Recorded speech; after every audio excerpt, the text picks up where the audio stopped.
किस्म से दो जंग लड़ रहा है। एक तरफ कोविड तो दूसरी तरफ चाइना की फ़ौज लद्दाख में हमें तंग कर रही है, घुसने की कोशिश कर रही है। तो आप जो है, आपकी सरकार जो है इन दोनों से जूझ रही है। इसलिए मैं सवाल पूछना चाहूँगी कि पहले तो कोविड के बारे में मैं एक बात स्पष्ट कर दूं, दोनों जंग हम जीतेंगे और जनता को आश्वस्त करना चाहता हूं कि मोदी जी के नेतृत्व में दोनों जंग जीतेंगे।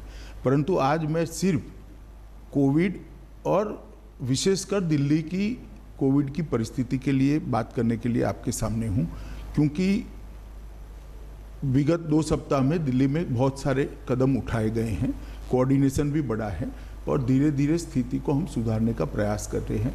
मगर कुछ चीज़ें ऐसी हैं जो दिल्ली की जनता से साझा करना जरूरी है और जागरूकता की दृष्टि से भी ये जरूरी है और उनको जो करना है उसके लिए भी जरूरी। इसलिए आज विशेषकर दिल्ली के कोरोना वायरस की स्थिति पर, संक्रमण के फैलने की स्थिति पर और देश के कोरोना वायरस संक्रमण पर ही बात करेंगे, एक लिमिटेड सब्जेक्ट पर बात करेंगे। जी, दिल्ली के बारे में आप कह रहे थे तो मैं दिल्ली से ही सवाल करती हूँ कि दिल्ली की तुलना जो है वो वुहान से की जा रही है कि बेड नहीं है, टेस्टिंग नहीं है और जनता में एक रोष भी है, घबराहट भी है कि जो हॉस्पिटल्स हैं वो मना कर रहे हैं कुछ लोगों को लेने के लिए और अगर अंदर ले भी रहे हैं तो उनकी फीस बहुत ज़्यादा है। तो इसको निपटने के लिए क्या किया जा रहा है? देखिए, मैं थोड़े चरणबद्ध आपके सभी सवालों के जवाब दूंगा, मगर पहले मैं एक स्थिति स्पष्ट कर दूं कि लगभग जून के दूसरे सप्ताह में दिल्ली के उप मुख्यमंत्री मनीष सिसोदिया का एक बयान आया। सिसोदिया जी ने बताया कि भाई 31 जुलाई को दिल्ली में 5.5 लाख तक कोरोना के संक्रमित हो जाएंगे, न जगह बचेगी, न बेड बचेंगे और एक प्रकार से स्थिति खराब होगी। इससे दिल्ली की जनता में बहुत सारा भय हुआ। उनका अनुमान जो था वो आंकड़ों के आधार पर था, मैं वो अनुमान सच गलत उसमें जाना नहीं चाहता, परंतु एक भय की स्थिति पैदा हुई और कई लोग पलायन की भी सोचने लगे। एक दूसरा निर्णय आ गया कि दिल्ली के बाहर की व्यक्तियों को दिल्ली में इलाज नहीं कराया जाएगा। अब मैं आपको बताना चाहता हूं, मैं भी दिल्ली के बाहर का हूं, मैं भला कहाँ जाऊंगा अगर मुझे कुछ होता है तो। दिल्ली देश की राजधानी है, बहुत सारे राज्य के लोग यहाँ पर रहते आते हैं जाते हैं। आसपास के राज्यों से जैसे उत्तराखंड से, उत्तर प्रदेश से, हरियाणा से, राजस्थान से ढेर सारे लोग यहाँ बसते हैं। ऐसा करना संभव नहीं था, तो वो निर्णय को केंद्र सरकार ने बदला और ये तय कर दिया कि हर एक व्यक्ति का इलाज हर एक अस्पताल में होगा। और उसके बाद में मैंने 14 तारीख को एक कोऑर्डिनेशन की मीटिंग बुलाई और जो आप बात कर रहे हैं वो सारे फैसले कोऑर्डिनेशन की मीटिंग में हमने करे। ये कोऑर्डिनेशन की मीटिंग बुलाने की जरूरत इसलिए पड़ी कि दिल्ली का जो एडमिनिस्ट्रेटिव खाका है इसमें 3, जहाँ तक कोरोना का सवाल है, 3 एडमिनिस्ट्रेटिव रोल 3 संस्थानों का आता है। तो दिल्ली सरकार स्वतः, दूसरा MCD, 3 म्यूनिसिपल कॉरपोरेशंस और तीसरा भारत सरकार। तो ये तीनों के बीच में कोऑर्डिनेशन होना जरूरी था। तो वो मीटिंग का मुख्य उद्देश्य था, देश और दुनिया के कोरोना के खिलाफ की लड़ाई की बहुत सारी इंफॉर्मेशन भारत सरकार के तज्ञों के पास थी। जैसे डॉक्टर पॉल है, नीति आयोग के मेंबर हैं, हमारे डॉक्टर भार्गव है, ICMR के हैं और एम्स के डायरेक्टर गुलेरिया जी हैं। ये तीनों के पास पूरे देश भर की स्थिति और दुनिया भर की लेटेस्ट स्थिति की जानकारी थी। भारत सरकार काफ़ी कुछ मदद भी कर सकती है। दिल्ली सरकार का स्वास्थ्य विभाग और दिल्ली सरकार का मेन रोल है ही है और अस्पताल बहुत सारे MCD के हैं, नीचे के कर्मचारियों की संख्या भी MCD की ज़्यादा है। तो एक व्यापक अभियान कोरोना के खिलाफ चलाना है तो तीनों ने मिलजुल कर काम करना पड़ेगा। तो मैंने मीटिंग बुलाई, इसमें दिल्ली के मुख्यमंत्री जी भी आए, उप मुख्यमंत्री जी भी आए, भारत सरकार के स्वास्थ्य मंत्री भी थे, ये तीनों डॉक्टर भी थे और बाद में MCD के मेयरों के साथ भी मीटिंग की। इसमें हमने बहुत सारे निर्णय लिए और आज मैं कह सकता हूँ विश्वास के साथ कि 5.5 लाख वाली स्थिति 31 जुलाई तक नहीं आएगी। पर ये क्राइसिस तक क्यों आया? क्योंकि अगर कोऑर्डिनेशन थी तो 14 जून वाली मीटिंग की क्या ज़रूरत थी? क्या पता नहीं था कि ये होने वाला है ऐसे? देखिए, आमतौर पर दिल्ली सरकार की जिम्मेदारी है कोऑर्डिनेशन करने की और व्यवस्थाओं को ठीक करने की, मगर जब मनीष जी का बयान आया तब मुझे लगा कि अब भारत सरकार को प्रेक्षक नहीं बनाना चाहिए। मोदी सरकार की पूरे देश की जवाबदारी, प्रधानमंत्री जी की पूरे देश की जवाबदारी। प्रधानमंत्री जी ने भी मुझे कहा कि भाई गृह मंत्रालय ने इसमें इनिशिएटिव लेकर आगे बढ़ना चाहिए, दिल्ली सरकार को मदद करना चाहिए। आज भी मैं स्पष्ट कर रहा हूँ, दिल्ली सरकार को हम मदद कर रहे हैं, परंतु कोऑर्डिनेशन जब तक नहीं होता है नहीं होता, इसलिए भारत सरकार ने इसमें कोऑर्डिनेशन की दृष्टि से हस्तक्षेप तो नहीं कह सकते, मगर एक मीटिंग बुलाकर काम करना शुरू किया। इसमें जो कमियां हमारे ध्यान पर आई, व्यापक चर्चा की, कुछ दिल्ली सरकार ने भी मुद्दे रखे, कुछ जो एक्सपर्ट्स थे उन्होंने रखे, कुछ एमसीडी के मेयरों ने रखे, क्योंकि दूसरे ही दिन मैंने मेयरों के साथ भी मीटिंग की, ऑल पार्टी लीडर्स के साथ भी मीटिंग की, और सबके जो सुझाव है इसके आधार पर हमने बहुत सारे निर्णय करे। सबसे पहला निर्णय करा कि 30 जून तक कंटेनमेंट जोन के हर घर का सर्वे हो जाएगा। इसमें हल्का सा भी लक्षण है, जिसमें कोरोना का खांसी भी है, जुकाम है, बुखार है, कुछ भी है, सर दर्द है, सूंघने की क्षमता चली जाएगी है, टेस्ट चला गया है, ये सारे लोगों की सूची तैयार करी और हमने मास लेवल पर टेस्टिंग बढ़ाया। पहले मैं बाद में टेस्टिंग पर आऊँगा, मगर मास लेवल पर टेस्टिंग बढ़ाया और मुझे भरोसा है कि ये 30 तारीख तक हम पूरा कंटेनमेंट जोन का टेस्टिंग कर देंगे और बाद में 21 जुलाई को तय किया कि पूरे दिल्ली का हाउस टू हाउस सर्वे करेंगे, जिसको थोड़ा सा भी कोरोना का भय हो उसका टेस्टिंग किया जाए और कम से कम उसको आइसोलेशन में डालने से वो फैलाए नहीं। ताज्जुब तो इस बात की हो रही थी कि आप होम मिनिस्टर हैं, गृह मंत्री हैं, तो गृह मंत्री होने के नाते आपको हर स्टेट, हर राज्य को देखना है, गुजरात हो, महाराष्ट्र हो, लेकिन दिल्ली में ऐसी क्या केओस वाली सिचुएशन आ गई। और इंग्लिश में एक कहावत है, too many cooks spoil the broth, कि एक तरफ चीफ मिनिस्टर हैं, एक तरफ लेफ्टिनेंट गवर्नर हैं, उस पर आप भी आ गए हैं, तो इसमें तालमेल अब बढ़ा है? जरा भी कोई खींचातानी नहीं है, बिल्कुल। मैं आपको आंकड़ों के आधार पर बता सकता हूं कि परिस्थिति कंट्रोल में। दिल्ली सरकार ने हमें कहा था कि भाई एम्बुलेंस बढ़ानी है, ऑक्सीजन सिलेंडर बना रहे हैं, वेंटिलेटर बना रहे हैं। हमने 500 ऑक्सीजन सिलेंडर इमीडिएटली दे दिए, 10,000 के करीब ऑक्सीनोमीटर दे दिए, 440 वेंटिलेटर दे दिए हैं, और भी ज़रूरत पड़ेगी तब देते जाएंगे। और एम्बुलेंस के लिए भी दिल्ली सरकार को अधिकृत किया गया है कि वो ओला, उबर और ऐसी कंपनियों के साथ मिलकर एम्बुलेंस की व्यवस्था करें, और ये अच्छे से चल रहा है। सबसे आपको ताज्जुब होगा, सबसे बड़ी खराब परिस्थिति डेड बॉडीज की थी। लगभग 400 से ज़्यादा, 350 से ज़्यादा डेड बॉडीज संस्कार बगैर के पड़े रहे थे। हमने तय किया था कि 2 दिन के अंदर सभी डेड बॉडीज का अंतिम संस्कार कर दिया जाएगा अपने अपने धर्म के हिसाब से, और आज एक भी डेड बॉडी पेंडिंग नहीं है। और जिनका दुर्भाग्य से मृत्यु होता है उसका हमने तुरंत ही उसी दिन शाम तक संस्कार हो जाए, ऐसी व्यवस्था करी है और अच्छे से चल रही है। इसमें एमसीडी का बहुत बड़ा रोल है, दिल्ली सरकार का भी रोल है। दूसरी बहुत सारी कंप्लेंट्स आ रही थी स्मिता जी की, अस्पतालों की स्थिति ठीक नहीं, उनको गाइडेंस चाहिए, तो एम्स के टेलीफोनिक गाइडेंस की हमने व्यवस्था कर दी। अस्पताल से कोई भी व्यक्ति वो डेडिकेटेड नंबर पर फ़ोन करता है तो एम्स के विशेषज्ञ वहाँ उपस्थित होते हैं। वो पेशेंट की हालत को टेलीफोनिकली जानकर वो डॉक्टर जो दिल्ली सरकार के अस्पताल का है इसको गाइड करते हैं और तुरंत ही सर्वश्रेष्ठ इलाज की दिशा में उसको हम आगे बढ़ाते हैं।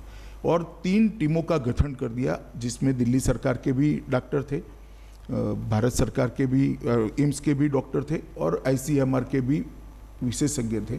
उन्होंने सभी अस्पतालों का निरीक्षण कर स्थान पर जाकर जो कमियां थी उसको दूर करने के लिए कदम उठा लिए। आप कल्पना कर सकती है, हर वार्ड का सर्वे, हर वार्ड की सिस्टम को हमने ठीक करने का काम किया है और इसके लिए मानव संसाधन भी बढ़ाए हैं और कर्मचारियों को वित्तीय प्रोत्साहन देने के लिए भी दिल्ली सरकार ने अच्छा कदम उठाया है। मानव संसाधन की बात चल रही है, तो क्या ये अभी जैसे आपने 10,000 बेड्स का खोला है, 5,000 बेड्स, इन सब के लिए वेंटिलेटर्स और नर्सिंग स्टाफ, डॉक्टर्स, ये सब उपलब्ध हैं कि इनके लिए एडवर्टाइजिंग तो हमने देखे नहीं है, तो कहाँ से आएंगे इन देखिए लोगों ऐसा के है, लिए? हमने सपोर्ट स्टाफ मैं बताता हूँ आपको कहाँ से आएंगे।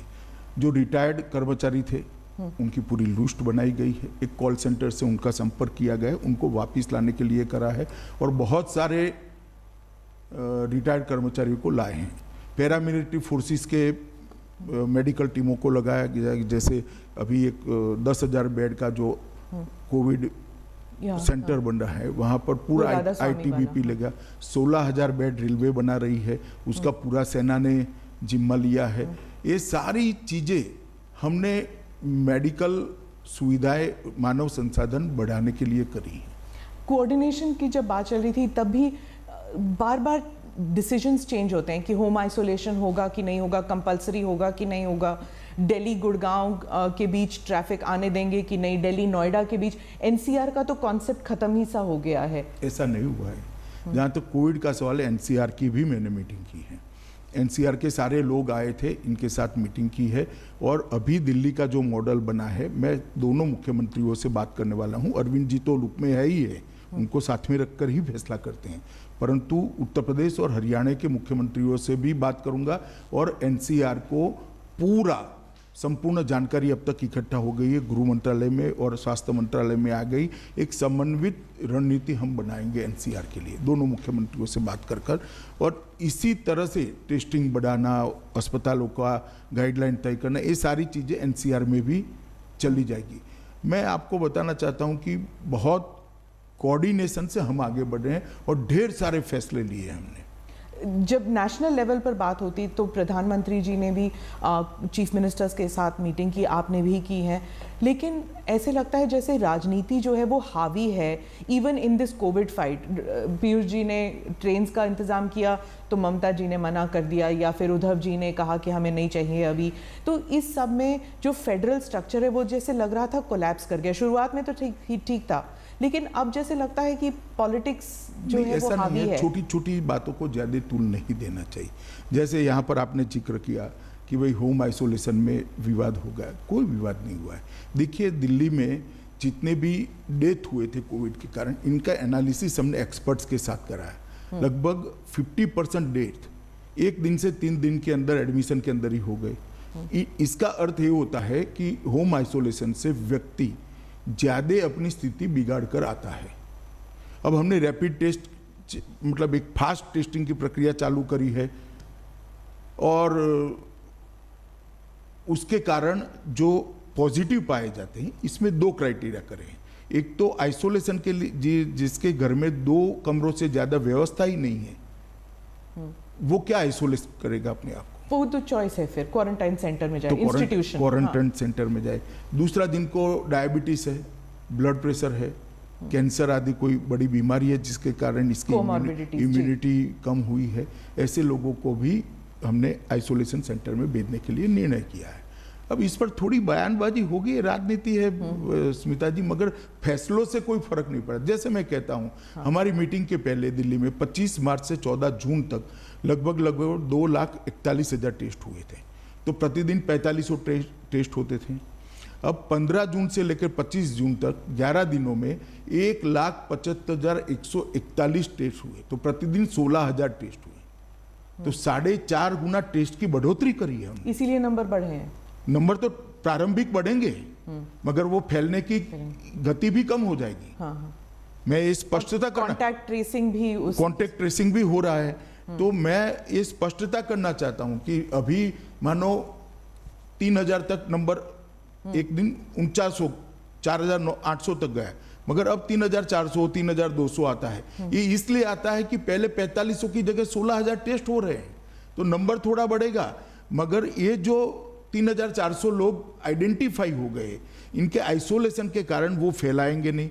वो जिन को मिले इनके भी हम दूसरे दिन टेस्ट कर रहे हैं। ये पूरी व्यवस्था नीचे तक, वार्ड तक, घर तक करने की व्यवस्था दिल्ली सरकार, भारत सरकार और एमसीडी ने मिलकर करी है। इसके कारण गति निश्चित रूप से कम होगी, और ये छोटा मोटा इधर उधर चलता है। देखिए राजनीति में सब लोग अपना अपना नहीं, पर हो रहा था ना, मतलब एक गृह मंत्री होने के नाते आपको हॉस्पिटल जाना पड़ा, मतलब एलएनजेपी हॉस्पिटल। ये it was like a shocking visual कि आप एलएनजेपी हॉस्पिटल जहाँ पे इतने सारे कोविड पेशेंट्स थे, आप वहाँ पे चले गए। तो सिचुएशन ऐसा लगता है पैनिक से इससे स्वास्थ्य कर्मचारियों का हौसला अफजाई भी हुआ है, जनता का भी विश्वास बढ़ा है। और इसके बाद हमने कुछ फैसले लिए, जैसे हर वार्ड में सीसीटीवी लगाया, तो अब हमें बाहर बैठकर मालूम पड़ता है कि स्टाफ है कि नहीं, चेकिंग ढंग से होती है या नहीं होती है, इनको खाना पीना ढंग से मिलता है नहीं मिलता है। और जब रसोई बंद हो जाती थी वहाँ पर, कोई रसोई खाना बनाने वाला कर्मचारी ही अगर संक्रमित हो गया तो बंद हो जाता था। तो हमने एक वैकल्पिक व्यवस्था करी जिससे वैन से आते हैं। मैं वहाँ परिचारिकाओं को भी मिला, अपने नर्सिस बहनों को भी मिला, उनकी दिमागी मतलब लड़ रही है बहादुरी के साथ, फिर भी वो अपने आप को अकेला महसूस करती थी। तो साइको सोशल काउंसलिंग की भी शुरुआत हमने की। इसके कारण एक इनका भी हौसला बढ़ा है। डॉक्टरों के साथ बात करने से जमीनी दिक्कतें भी काम में आई। और ये सारों को एम्स के डायरेक्टर भी मेरे साथ थे, ICMR के अध्यक्ष भी मेरे साथ थे। इस सब ने इसको अपनी टीमें जो विजिट में गई, ये सारी चीज़ें हर अस्पताल की चेक कर उसी मॉडल पर उसको सुधारने का हमने काम किया। एक बाहर बोर्ड लगा दिया गया, इलेक्ट्रॉनिक डिस्प्ले, और बेड का रियल टाइम स्टेटस हर घंटे वहाँ होता है, जिससे कोई मरीज को न बोल सकें। इस प्रकार की काफ़ी व्यवस्था करी। ये सब इंफॉर्मेशन जो है, ये देखिए पहले होता था कि प्रेस कॉन्फ्रेंसेस होती थी, GOMs होती थी, GOM के बाद मिनिस्टर्स जो थे वो बता देते थे ये सब इंफॉर्मेशन, पर अब वो प्रेस कॉन्फ्रेंस कम और लगभग ना के बराबर है। 2 हफ्ते में 2 या 3 सिर्फ इंफॉर्मेशन वेबसाइट पे डाला जाता है। जैसे आपने अभी बताया कि ये सब हो रहा है, ये सब इंफॉर्मेशन लोगों के पास नहीं था अभी तक। इसीलिए तो स्मिता जी मैं आपके सामने बैठा हूँ। सर, दिल्ली सरकार ने कहा है कि अनऑफिशियली कह रहे हैं कि कम्युनिटी ट्रांसमिशन दिल्ली में हो चुकी है, लेकिन ये जो है ये ऑफिशियली सिर्फ सेंट्रल गवर्नमेंट कह सकती है। तो क्या ये सही है कि दिल्ली में कम्युनिटी ट्रांसमिशन हो चुका है कोविड का? देखिए, मैं कुछ भी छिपाना नहीं चाहता, और छिपाने से आगे का रास्ता भी संकरा होता है, खुलता नहीं है। मैंने इसकी 3 सबसे सीनियर अफसरों से बात करी है, डॉक्टर पॉल, ICMR के अध्यक्ष डॉक्टर भार्गव और डॉक्टर गुडेरिया से। अभी ये स्थिति दिल्ली में नहीं आई है। ऐसी स्थिति इसलिए दिखाई देती थी क्योंकि करे हुए टेस्टों में 30% पॉजिटिव आते थे, मगर वो इसलिए आते थे कि आप अंतिम समय में ही टेस्ट में ले जाते थे। अब जब हम 20,000 टेस्ट करने लगे तो ये स्थिति नहीं है। आप मेरी बात समझ रही हैं? जी। और जरा भी, और मैंने इसकी टेक्निकल चर्चा भी की है, और किसको कहा जाएगा ये भी चर्चा करिए। आज दिल्ली में ऐसी स्थिति नहीं है, घबराने की जरूरत नहीं है।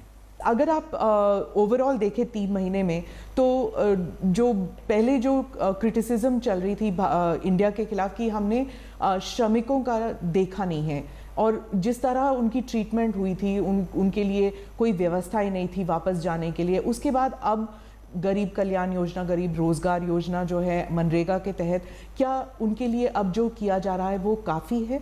देखिए, मैं आपको एक बात बता देता हूँ। इस समस्या में मुझे लगता है कि ढंग से सरकार के प्रयासों को मीडिया ने बताया नहीं है। जिस दिन से लॉकडाउन हुआ उसी दिन से मैंने भी और प्रधानमंत्री जी ने सभी मुख्यमंत्रियों से व्यक्तिगत बात करी थी कि श्रमिकों के लिए आप रहने की, खाने की व्यवस्था करिए, इंडस्ट्रीज बंद हो जाएगी। सभी राज्यों ने व्यवस्था की, लगभग 2.5 करोड़ लोगों के भोजन की व्यवस्था की गई।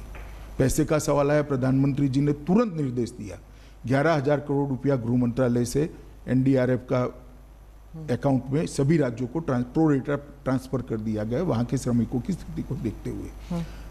उसके बाद जब जहाँ जाना था वो राज्यों में व्यवस्था ठीक हो गई, अस्पताल शुरू हो गए, ढंग से इसके लिए तैयार किए गए, क्वारंटाइन सेंटर बन गए।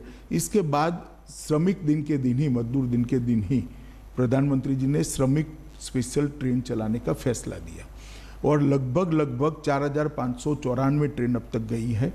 63 लाख श्रमिक, 63 लाख श्रमिक जो दूर के विस्तार में है, वो ट्रेनों के माध्यम से सफलतापूर्वक गए हैं। 42 लाख के आसपास श्रमिक आसपास के, जैसे गुजरात से राजस्थान है, महाराष्ट्र से गुजरात है, आंध्र से तेलंगाना है, केरल से तमिलनाडु है, इस प्रकार के श्रमिक जो थे जो पड़ोसी राज्य के थे वो बसों के माध्यम से पहुंचा गए। ये बात ठीक है कि कुछ दृश्य ऐसे हुए हैं जो हर व्यक्ति को दुख पहुंचाए, इसका हमें भी दुख है।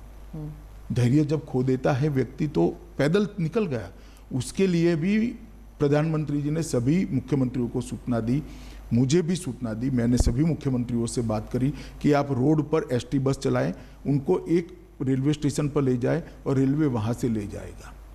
तो मैं मानता हूं लगभग सभी चीज़ों को मिल मिलाकर 1,20,00,000 लोगों को देश के एक कोने से दूसरे कोने में पहुंचाने का काम किया है। हर राज्य ने, विशेषकर यूपी ने, बिहार ने, उड़ीसा ने, जहां श्रमिक ज़्यादा ही जाने थे, झारखंड भी, ये सभी राज्यों ने क्वारंटाइन सेंटर बनाए। बस स्टेशन, रेलवे स्टेशन पर उतरने के बाद राज्य की एसटी बसों से उनको पहुंचाया गया क्वारंटाइन सेंटर में। क्वारंटाइन सेंटर में 14 दिन रखा गया। निकलने के बाद किसी राज्य ने 1,000 रुपया, किसी राज्य ने 2,000 रुपया उनको दिया है घर पहुंचने के नहीं, घर तो पहुंचाया, बसों से एक्स्ट्रा दिया है, एक किट दी है और खाने पीने का इंतजाम करा है। अब वो सारे श्रमिक अपने गांवों में अच्छे तरीके से सेट हुए। जहां तक रोजगारी का सवाल है, प्रधानमंत्री जी ने रोजगारी के लिए अभी ही एक स्कीम लॉन्च की है और कल यूपी में कार्यक्रम हुआ, उसके 2 दिन पहले बिहार में कार्यक्रम। उन लोगों को रोजगारी देने की प्रयास हो रहा है। मनरेगा के दिन भी बढ़ाए गए हैं, वेतन भी मनरेगा का बढ़ाया गया है और एक अस्थायी परिस्थिति है। इसके बाद में सभी श्रमिक अच्छी परिस्थिति होते ही अपने अपने जहां उनका नौकरी, परमानेंट नौकरी था, काम करते थे, वहां जाना जरूर चाहेंगे। जो चाहेंगे उनको भेजने की भी व्यवस्था है, ट्रेन चालू हो गई है, काफ़ी सारे लोग अभी जा भी रहे हैं।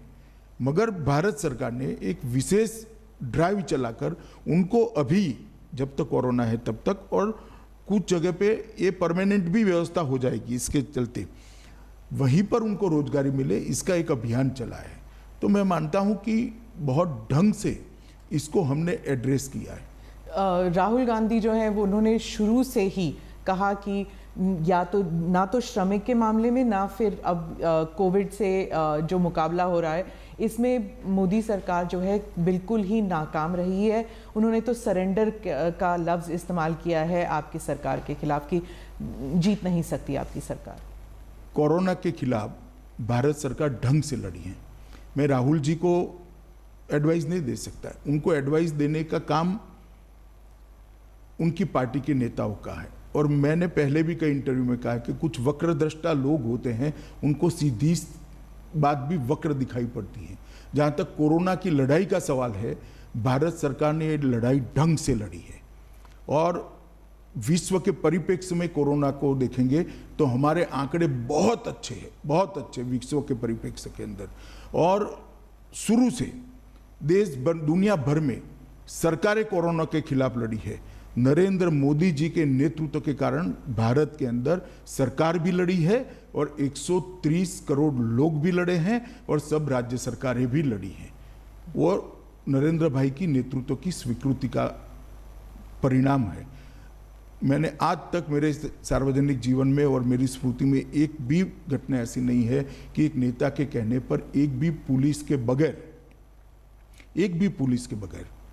पूरा देश कर्फ्यू में हो, हर घर में घंटी बजाई जाए, हर घर दिया जलाएं, देश के करोड़ों लोग कोरोना वॉरियर्स के लड़ाई को, उनके साहस को, उनके बलिदान को एक्नॉलेज करें। और इसी का परिणाम है कि कोविड के कारण प्रति 10 लाख आबादी भारत में 357 लोग संक्रमित हैं, कल तक का मैं डेटा कह रहा हूँ, और विश्व में 1250 है। 1250 और 357 से आप अंदाज लगा सकते हो कि हम रोकने में कितने सफल हुए हैं। कुछ लोग मुझे कहते थे कि अमित भाई मृतदेहों की ट्रकें भरी जाएंगी, मुझे सावध करने के लिए कहते थे। मैं नाम देना नहीं चाहता, मगर उनके मन में भय था। मगर आज भारत सरकार, सभी राज्य सरकारें और मोदी जी के नेतृत्व के कारण विश्व में जब 1250 लोग संक्रमित हैं, हम 357 पर अटके हैं। अमेरिका के पूरा होने दीजिए, बहुत महत्वपूर्ण सवाल है। अमेरिका में 7,569 लोग संक्रमित थे प्रति 10 लाख, ब्रिटेन में 4,537, ब्राजील में 5,802 और रूस में 4,254 लोग संक्रमित थे। और रिकवरी रेट जो मार्च 25 को 7.10 था, अब 55% हुआ है। आज का अखबार देख लीजिए तो 57% हुआ है। तो मैं मानता हूँ ये बहुत अच्छी स्थिति है। और जहाँ तक मृत्यु का सवाल है, जो एक्चुअल आउटकम है लड़ाई का, कि कितना मृत्यु कम कर सकते हो आप, मानवों की, मनुष्य की जान कितनी कम जाएगी, इसके भी आंकड़े देख लीजिए। प्रति 10 लाख वैश्विक औसत 63.2 है, 63.2, भारत की 11 है, अमेरिका की 383 है, 383, ब्रिटेन की 637 है, ब्राजील का 259 है, रूस का 60 है। तो मैं मानता हूं भारत जैसे देश ने विकसित देशों के कंपैरिजन में भी ये लड़ाई बहुत अच्छे से लड़ी है। ये बात सही है कि अब कहना है तो कह सकते 11 भी क्यों हुई है, कहना है तो आप कह सकते हो। आप विकसित देश के बारे में कह रहे तो भारत विकासशील देश है और हमारे लिए डेवलपिंग नेशन है, तो हमारे लिए जो है इकोनॉमी को एक to bring it back to normalcy, उसके लिए इंडस्ट्री का फिर से शुरू होना बहुत ज़रूरी है। और जब श्रमिक चले गए हैं तो जो स्मॉल स्केल इंडस्ट्रीज हैं वो तो प्रोडक्शन कर ही नहीं पा रहे हैं, तो how is it going to improve, how is the देखिए, श्रमिक चले गए हैं, टेम्पररी बात है, आप पहले मेरी बात समझ कर चलिए, परमानेंट नहीं गए। पर अगस्त तक तो रेलवेज चलेंगी नहीं, तो फिर कैसे आएंगे? रेलवेज आज भी चालू है, रेलवे आज भी देश के 90% रेलवे स्टेशनों को रेलवे ने कनेक्ट कर लिया है। ये बात सही है कि अभी की स्थिति में कोई नहीं चाहेगा कि दूसरे राज्य में जाए, परिवार वाले जाने भी नहीं देंगे कुछ समय, मगर ये वैश्विक स्थिति है। मुझे पूरा भरोसा है कोरोना काल में नरेंद्र मोदी सरकार ने इस समय का उपयोग करते हुए ढेर सारे रिफॉर्म्स किए हैं, चाहे कोयले के क्षेत्र में हो, खदानों के क्षेत्र में हो, चाहे इलेक्ट्रिसिटी के क्षेत्र में हो, इंडस्ट्रियल पॉलिसी के अंदर लचीलापन लाना, बदलाव लाना, बैंकिंग सिस्टम के अंदर बदल लाना हो, ढेर सारे बदलाव किए हैं और कोरोना के बाद की स्थिति को देखते हुए हमने करे। तो मुझे लगता है ये हमारा बहुत बड़ा एफर्ट्स है जो निश्चित परिणाम लाएगा। हाँ, परंतु टेम्पररी पूरे विश्व की अर्थव्यवस्था को जब असर होगी तो भारत भी कैसे बच सकता है, मगर वो असर को मिनिमाइज करने के लिए, कम से कम करने के लिए नरेंद्र मोदी जी ने बहुत सारे एफर्ट्स किए हैं, सफल नेतृत्व किया है देश का और इसका परिणाम भी अच्छा आएगा। 3 या 4 महीने हो चुके हैं, पूरे मुल्क का फोकस जो था वो कोविड पे था और अभी भी है, लेकिन राजनीति बैक सीट नहीं ले सकती। आपने हाल ही में ट्वीट किया था इमरजेंसी को लेकर, जब आपने कहा था कि बोलने के लिए फ्रीडम नहीं है कांग्रेस पार्टी में, और कांग्रेस पार्टी के कुछ लोग कहते हैं तो क्या बीजेपी में है, बीजेपी में भी लोग बोल नहीं सकते हैं, तो क्या आपकी पार्टी में भी डेमोक्रेसी है? आपकी पार्टी में भी जो यंग लीडर्स हैं वो आपको सुझाव देते हैं, कोविड को लेके हो या फिर लद्दाख को लेके हो? क्या आपके जो सीनियर लीडर्स हैं वो वैसे ही ओपन है जैसे कि आप कहते हैं, या फिर कांग्रेस सही है कि आपकी पार्टी में नहीं है? देखिए, ये बहुत, डेमोक्रेसी एक बहुत व्यापक शब्द है। डिसिप्लिन और स्वतंत्रता भी अपने अपने संदर्भ, अपनी जगह रखते हैं। इस सब दायरे से बाहर निकलकर मैं एक बात आपको कहना चाहता हूँ। कांग्रेस पार्टी अगर ये सवाल पूछती है तो मैं थोड़ा आपको सवाल पूछना चाहता हूँ। अडवाणी जी के बाद श्री राजनाथ जी, बाद में श्री नितिन जी, बाद में फिर राजनाथ जी, मैं बना, अब नड्डा जी बने। कोई परिवार का आदमी है क्या? इंदिरा जी के बाद कांग्रेस पार्टी का एक अध्यक्ष बता दीजिए जो गांधी परिवार के बाहर है। क्या डेमोक्रेसी की बात करें? और मैंने कोविड के समय कोई राजनीति नहीं करी। आप मेरे 10 साल के ट्वीट निकाल दीजिए सार्वजनिक बयान, हर 25 जून को मैं बयान देता हूं कि इमरजेंसी एक ऐसी चीज है जिसको देश की जनता ने याद रखना चाहिए, क्योंकि हमारे लोकतंत्र के मूल पर, इसकी नींव पर प्रहार हुआ था। इस देश की जनता ने कभी भूलना नहीं चाहिए। किसी भी राजनीतिक कार्यकर्ता ने, किसी भी नागरिक ने, किसी भी सिटीजन ने इसको नहीं भूलना चाहिए। ऐसे प्रयासों को हमेशा याद रखना चाहिए और इसके खिलाफ जागरूकता भी रखनी चाहिए।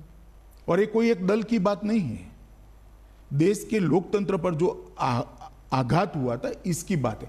हर बार प्रसंग के अनुरूप उसकी भाषा बदलती है, इसका टोन बदलता है, परंतु वो ट्वीट मेरा एंटी इमरजेंसी था। जी। जी, आप गृह मंत्री है इसलिए मैं आपसे बोलूँगी कि जो पिछले हफ्ते एक हैशटैग जो था वो वायरल हो गया था, जो पाकिस्तान और चाइना के हैंडल्स भी कर रहे थे, सरेंडर मोदी, जो इंडियन पॉलिटिकल हैंडल्स ने शुरू किया था, लेकिन ये सब पाकिस्तान में भी वायरल हो गया। चाइना के ट्विटर हैंडल्स, जो चाइना में ट्विटर है भी नहीं, लेकिन चाइना के सो कॉल्ड ट्विटर हैंडल्स वो भी वायरल कर रहे थे। तो जो एंटी इंडिया प्रोपेगेंडा है उसके लिए क्या हम सक्षम हैं, भारत सक्षम है? पूरी तरह से सक्षम है, मगर दुख तब जो होता है इतने बड़े राजनीतिक दल के पूर्व अध्यक्ष इतने संकट के समय में इतनी ओछी राजनीति करते हैं, तब दुख होता है। इससे कोई फर्क नहीं पड़ता। वो उनके लिए आत्मचिंतन का विषय है। इनके हैशटैग को पाकिस्तान और चीन आगे बढ़ा रहा है, मेरे लिए नहीं है। कांग्रेस पार्टी के लिए चिंता का विषय है कि इनके नेता के हैशटैग को पाकिस्तान और चीन बढ़ावा दे रहा है। आप ऐसी बात करते हो जो पाकिस्तान और चीन पसंद करता है, और ऐसे संकट के समय में जी पार्लियामेंट होनी है, चर्चा करनी है तो आइए करेंगे। 62 से लेकर आज तक 2-2 हाथ हो जाए, कोई नहीं डरता चर्चा से। मगर जब देश के जवान संघर्ष कर रहे हैं, सरकार एक स्टैंड लेकर ठोस कदम उठा रही है, उस वक्त पाकिस्तान और चीन को खुशी हो इस प्रकार के स्टेटमेंट देना किसी ने नहीं करना चाहिए। कभी मुझे लगता है हम अपने इंटरव्यू के दायरे से स्मिता जी बाहर जा रहे हैं। मैं थोड़ा आपके सामने, शायद आप भूल गए हो। नहीं, मैं नहीं भूला हूं। मैं ठीक से, मैं दिल्ली की जनता के लिए यहाँ पर आया हूँ, दिल्ली की जनता को आगाह करने के लिए आया हूँ। मैं सबसे पहले बताऊंगा कि बेड्स की स्थिति में कैसे परिवर्तन हुआ है। 14 जून को टोटल 9,937 बेड थे, आज 30,000 बेड की व्यवस्था हो चुकी है। तो अगर सपोज मेरे को कोविड हो तो क्या मैं अगर किसी भी हॉस्पिटल में जाऊं तो मुझे मना किया जाएगा कि पहले नेगेटिव सर्टिफिकेट ले आइए, या फिर आपके पास इंश्योरेंस है कि नहीं, ये सब पूछेंगे, या मुझे भर्ती कर दिया जाएगा? प्राइवेट अस्पतालों के विषय पर मैं बाद में आता हूँ जी। किसी भी कोविड पेशेंट के लिए भारत सरकार, दिल्ली सरकार और म्युनिसिपल कॉरपोरेशन के कोविड के लिए जो रेखांकित किए हैं वो सारे अस्पताल उपलब्ध है। कोई सर्टिफिकेट नहीं मांगा जाएगा। कोविड पॉजिटिव का सर्टिफिकेट मांगा जाएगा, वो तो जरूरी है, क्योंकि आप अगर कोविड पॉजिटिव नहीं है और कोविड अस्पताल में जाओगे तो आपको भी कोविड लग सकता है। तो मैं जो बात कर रहा हूँ कोविड बेड्स की बात करता हूँ। 30 जून तक हमने 30,000 बेड बन जाएंगे। रेलवे कोचिस के अंदर 8,000 बेड बने और 8,000 की तैयारी है, मगर मैं अभी 8,000 ही गिन रहा हूँ।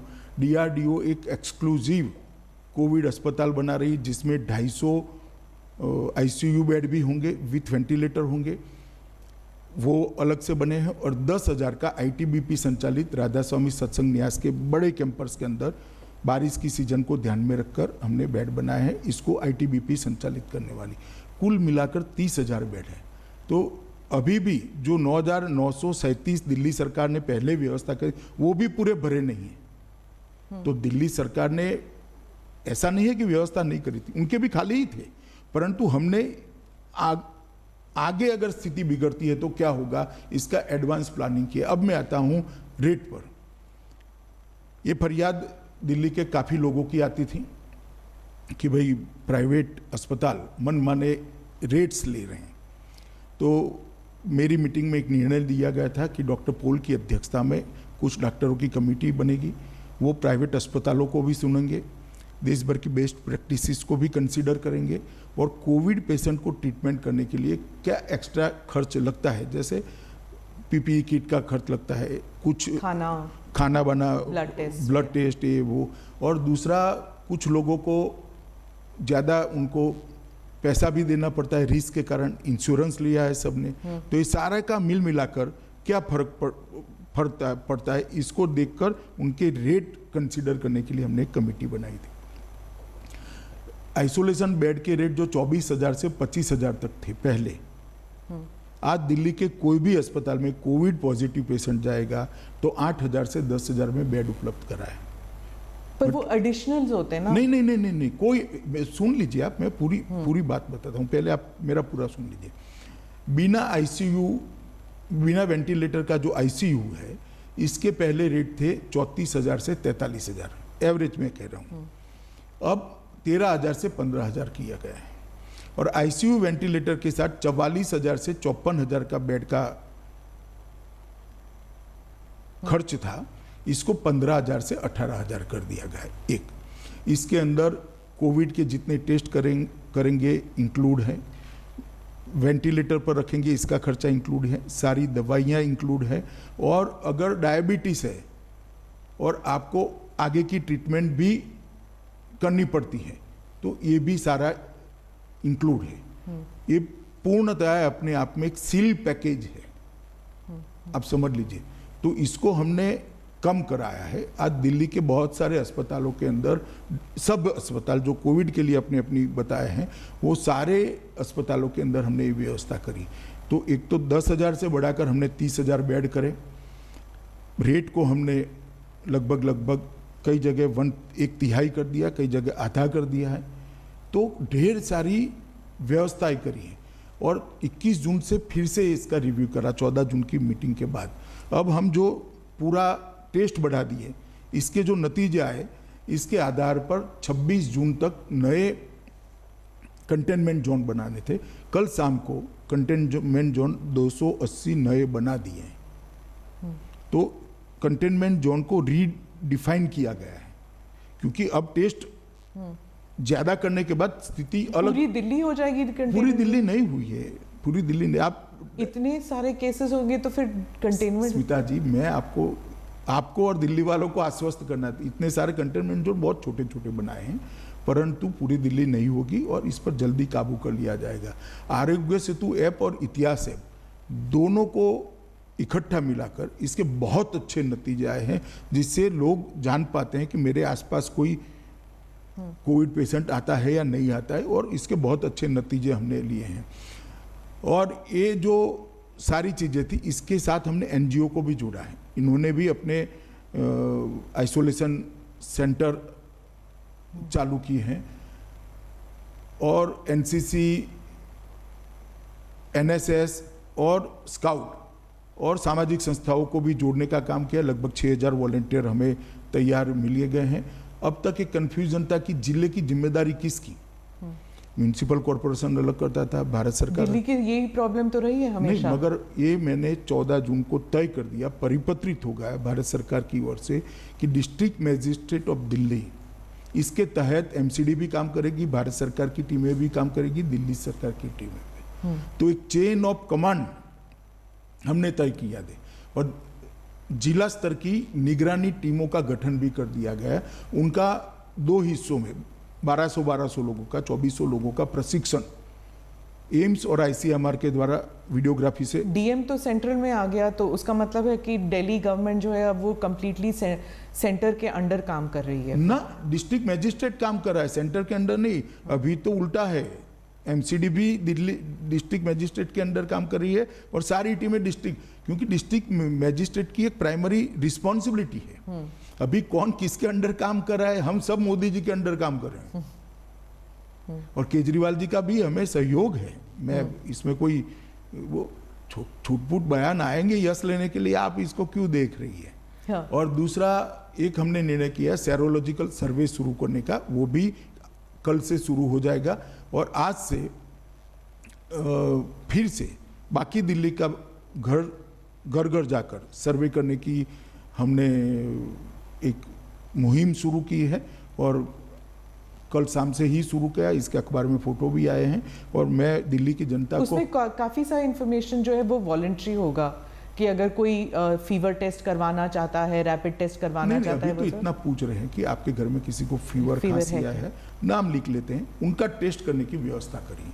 दूसरे दिन उनको टेस्ट कराने ले जाते हैं और उनका टेस्ट करते हैं। पॉजिटिव आता है, माइल्ड लक्षण है, तो घर में अच्छी सुविधा है तो घर पे रखते हैं आइसोलेशन कर। अगर तो ये तो आपका फुल टाइम काम हो गया है। एक सेकंड सुनिए ना। अगर बुखार ज्यादा है, इसके साथ में कोई और बीमारी है, या तो घर छोटा है, तो उसको हम आइसोलेशन सेंटर में ले जाते हैं। और ये पूरी व्यवस्था एकदम सुचारू रूप से हो रही है। हर रोज शाम को मेरे टेबल पर एक रिपोर्ट आती है, मैं प्रधानमंत्री जी को रात को फोन कर ब्रीफ करता हूँ, और ये रिपोर्ट दिल्ली के वही तो मैं कह रही हूँ, ऐसे लग रहा है कि गृह मंत्री का सारा काम दिल्ली संभालना हो गया है। नहीं, दिल्ली संभाल नहीं रहा। मैं ऐसे गलत शब्द प्रयोग नहीं करने चाहिए। दिल्ली सरकार भी इसमें साथ में, एमसीडी भी साथ में, मगर जब संक्रमण है और दिल्ली के उप मुख्यमंत्री ने जो स्टेटमेंट किया कि 31/7 तक 5.5 लाख लोग हो जाएंगे, हमारे पास व्यवस्था नहीं रहेगी, ऐसा उन्होंने सार्वजनिक, पैनिक सिचुएशन हो गया था, तो थोड़ा पैनिक होगा। अब मुझे भरोसा है 31/7 को 5.5 लाख नहीं होंगे। हाँ। हम अच्छी स्थिति में होंगे, क्योंकि हमने कोरोना होने से पहले उसको रोकने के प्रयास पर जोर दिया है। जी। टेस्ट बढ़ाए हैं, कॉन्टेक्ट ट्रेसिंग चालू की है, कॉन्टेक्ट ट्रेसिंग कर कॉन्टेक्ट में जो लोग आए हैं उनका भी टेस्ट करने की प्रक्रिया चालू की है, और उनको भी एक प्रकार से अलग थलग करने की व्यवस्था करी है। तो फैलने का अब बहुत कम हो जाएगा। आप समझे 16,000 टेस्ट रोज होना एवरेज, और कल तो 20,000 करें, आज से भी हम 20-20 हज़ार तक उसको ले जाने का प्रयास कर रहे हैं। टेस्टिंग का रेट भी जो पहले 5,000 था उसको अब 2,400 रुपया कर दिया है। और दिल्ली सरकार के टेस्टिंग सेंटर पर जो जाएगा इसका फ्री ऑफ कॉस्ट करें, तो 20,000 में से कल जो 20,000 हुआ, इसमें से 18,900 लोगों का टेस्ट फ्री किया गया, फ्री ऑफ कॉस्ट किया गया। तो ये बहुत बड़ी बात है। आपने इंटरव्यू के दौरान इतना डेटा दिया है शायद कि ये वेबसाइट में भी नहीं है इतना डेटा, पर जाते जाते सवाल ज़रूर पूछूंगी मैं सर, कि सब लोग जानना चाहते हैं कि सीमा पर चीन के सोल्जर्स हमारे ज़मीन पर आए हैं कि नहीं। आज के दिन प्रधानमंत्री ने कहा था उस दिन, लेकिन आज अब देखिए, क्या वो हमारी ज़मीन पर ऐसा है, मैं आपके पास इंटेलिजेंस रिपोर्ट्स तो आते हैं? पहले सब आते हैं, परंतु मैं पहले एक बात कह दूं, ये मेरा इंटरव्यू आपने जो अभी लिया है वो कोविड के लिए दिल्ली की जनता को जागरूक करने के लिए। मैं कुछ ऐसा करना नहीं चाहता जिससे मेरी ये मूल उद्देश्य है वो साइड पर हो जाए, टाइटल कुछ और बने और जनता कोविड से डरती रहे। तो मैं आप दोनों चीज़ों का डर है लोगों को, दूसरी चीज़ों का भी डर दूर करने वाले कर रहे हैं ना। जरूरत पड़ेगी, मेरा रोल होगा तो मैं भी करूंगा, इसके लिए सेपरेट इंटरव्यू देगा। आप सीसीएस में है सर, तो आपका रोल तो है ना? नहीं, रोल है, जरूरत पड़ेगी तो करेंगे। अभी ब्रीफिंग हो ही रही है, ऐसा नहीं है कि ब्रीफिंग नहीं हो रही, परंतु अभी मेरा आपको इंटरव्यू देने का उद्देश्य एक ही है कि दिल्ली की जनता के मन में से डर निकले। भारत सरकार, दिल्ली सरकार और म्युनिसिपल कॉरपोरेशन तीनों मिलकर अच्छा काम कर रहे हैं, और मुझे भरोसा है कि 31/7 को 5.5 लाख केस नहीं होंगे, हम अच्छी स्थिति में होंगे, बेड की कमी भी नहीं होगी। और बहुत सारी मीटिंगें करी है मैंने, 14 जून को करी, 14 जून को नगर निगमों के साथ भी करी, 15 जून को राजनीतिक दलों के साथ करी, तो मैं अस्पताल में भी गया, 21 जून को मीटिंग करी, 16 जून को रैपिड टेस्ट प्रणाली के लिए मीटिंग कर 190 सेंटर चालू किए गए, और 18 जून को एनसीआर की भी मैंने मीटिंग करी है, सीरीज ऑफ मीटिंग की है। कल से फिर से मैं इसका पूरा रिव्यू करूंगा, आज तक रिव्यू हो रहा है, हर रोज रिपोर्ट आ रहा है। दिल्ली की जनता को मैं आश्वस्त करना चाहता हूं, देश का प्रधानमंत्री आपकी हर चीज़ की चिंता कर रहा है, पल पल की जानकारी उनको मिल रही है, वो सामने से भी इसकी परीक्षा करें। इसलिए कृपया पैनिक में मत आइए, मगर हल्का सा भी लक्षण है तो आप एक बार टेस्ट करा लीजिए। अब टेस्ट करने में कोई देरी नहीं होती, आधे घंटे में टेस्ट का रिपोर्ट आपको मिल जाएगा। और अगर ज़्यादा बुखार है, ज़्यादा जुकाम है, तो कृपया आप आइसोलेशन सेंटर में शिफ्ट हो जाइए।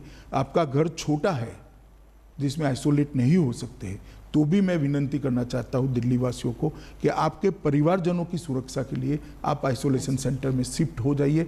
इससे ही कोरोना को रोक सकते हैं। और जब आपका पॉजिटिव आए, स्वास्थ्य कर्मचारियों को विगत 5 दिनों में आप किन किन को मिले हैं, सारे लोगों का सूची भी दे दीजिए, जिससे वो लोग उनका कॉन्टेक्ट कर इनका भी टेस्ट कर लें। अगर इतना करेंगे तो हम दिल्ली को सफलतापूर्वक बाहर निकाल पाएंगे।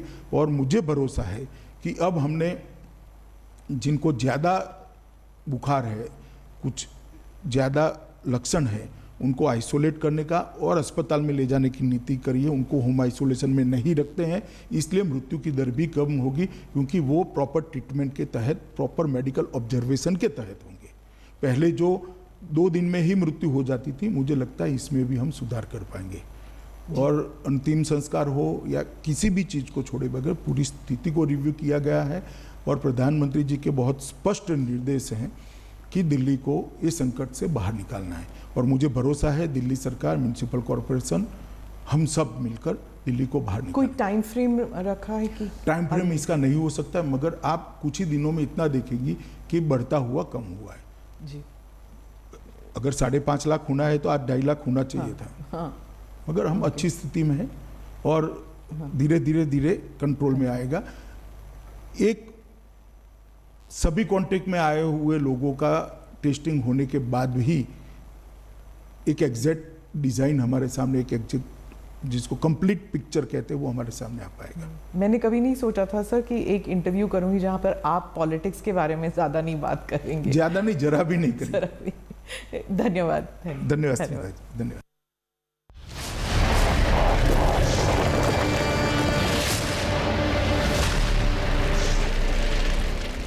तब न जाए, देखिए आर पार अमीश देवगन के साथ। न्यूज 18 इंडिया आपका पसंदीदा नेशनल न्यूज चैनल उपलब्ध है टाटा स्काई के चैनल नंबर 519 और एयरटेल के चैनल नंबर 318 पर। कोरोना की हर खबर देखते रहिए न्यूज 18 इंडिया पर। कोरोना पर दिन भर 100 आंकड़े, 100 खबरें, 100 बातें, लेकिन रात 8 बजे सिर्फ 100 बात की एक बात। न्यूज 18 इंडिया पर।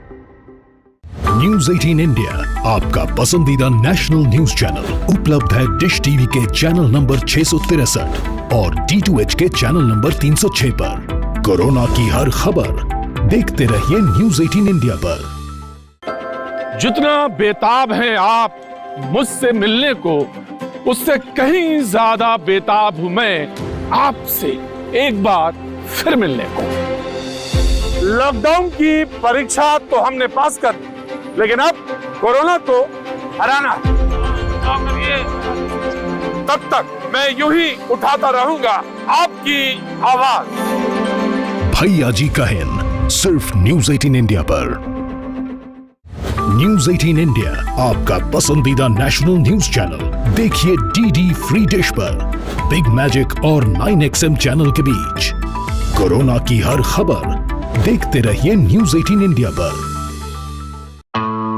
नाम अमीश देवगन, काम सच सामने लाना। आपने भी तो सियासत खेलने के लिए सब कुछ खेल खेला। सवाल तीखे मगर जरूरी भी। क्या आपने भी पॉलिटिक्स करी? मुद्दे जो आपसे जुड़े हैं, राय बेबाक, कोरी सियासत है।